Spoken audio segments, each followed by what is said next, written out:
storytelling is a lost art. A human being's life is just far greater and far more complex than any narrative about their life. The youth need to be heard. A lot of our youth are looking for affirmation. What you're doing is really powerful. And sometimes the streets give it to them for the negative things they do. This isn't about pigeonholing or putting people into boxes. I could feel it came from your insides.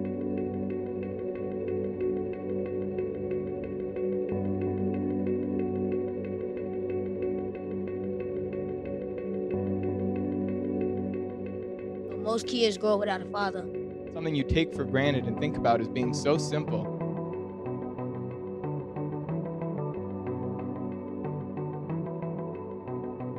From the first story, I'm sitting back here on the edge of my seat. This is about giving young people an opportunity to engage actively in that narrative creation about their life.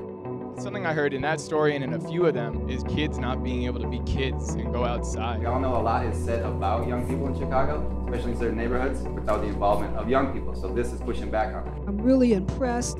Keep it going.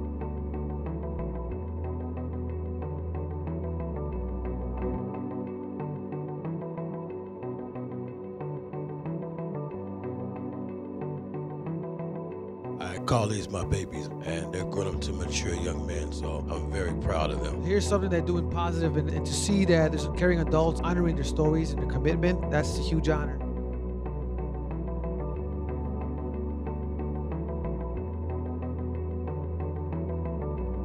When that story is about a difficult experience, it takes something that is chaotic throughout a young person's life and turns it into something cohesive that can be used to learn from, to grow from, and heal from, and to share with other people and connect.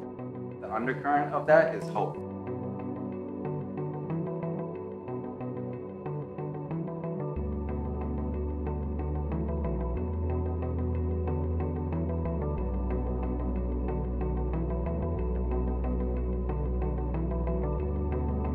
Youth in this city have a story to tell, and we need to start finding out what these stories are. Don't be afraid to do your talent and use what God gave you. People don't realize how lucky they are.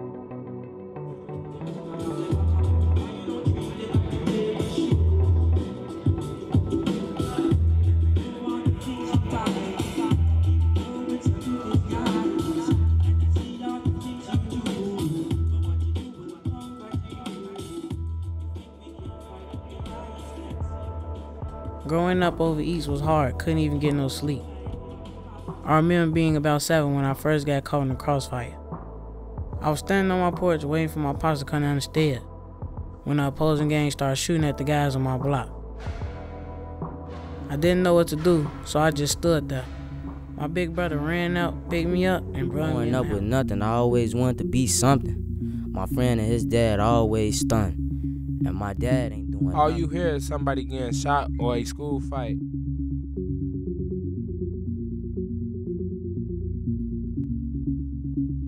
Yeah, it's a room full of adults who are here committed to working with you all.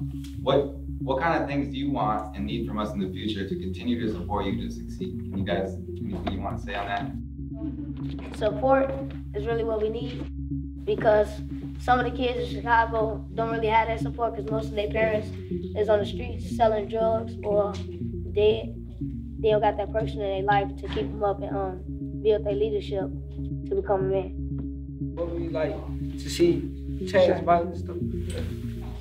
So like more stuff like this and help change people's mind about doing bad things and distracting people from other violence. How do you feel about the name Chiraq? It demeans Chicago. Chicago is a beautiful city. There's a lot of good stuff here. And if you just call your city Chiraq, you taking away all the good stuff and make your city in a negative light. And it in turn puts you in a negative light. I don't think I like it, especially when I go to other states and people are calling it Chiraq. They don't even use Chicago anymore. That's the problem. People are claiming Chiraq. They don't want to deal with the violence, but you're claiming the violence. Growing up in Chicago, it was rough. Trying to dodge bullets and stay in handcuffs.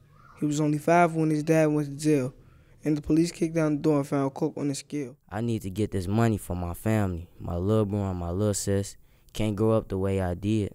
2 months later, I was making a lot of paper, got my mom out the hood, little bro and sis was living good, going to a good school. I was finna be out the game in a couple more days, man. I was doing good. Couple more weeks later, it was time for the deal, man. If we do this right, we gonna get a meal. I'm Marquise and I attend Chirac High School. It used to be called Chicago High School, but the gun violence changed it. Before, our neighbors used to talk to each other and kids were able to play outside without worrying about catching a bullet. These days, it's all about stress and trauma. Okay. We in here with Story Squad, and it's Thursday. I like bacon, but I like sausage, and I like pancakes with my sausage. We all grew up in the same neighborhood, so we all know what we're going through as a squad right here. Regardless of the stereotypes that some people hear, you know, you don't know me personally, but, you know, you can generalize me, you know what I'm saying? Instead of that, everybody has a story.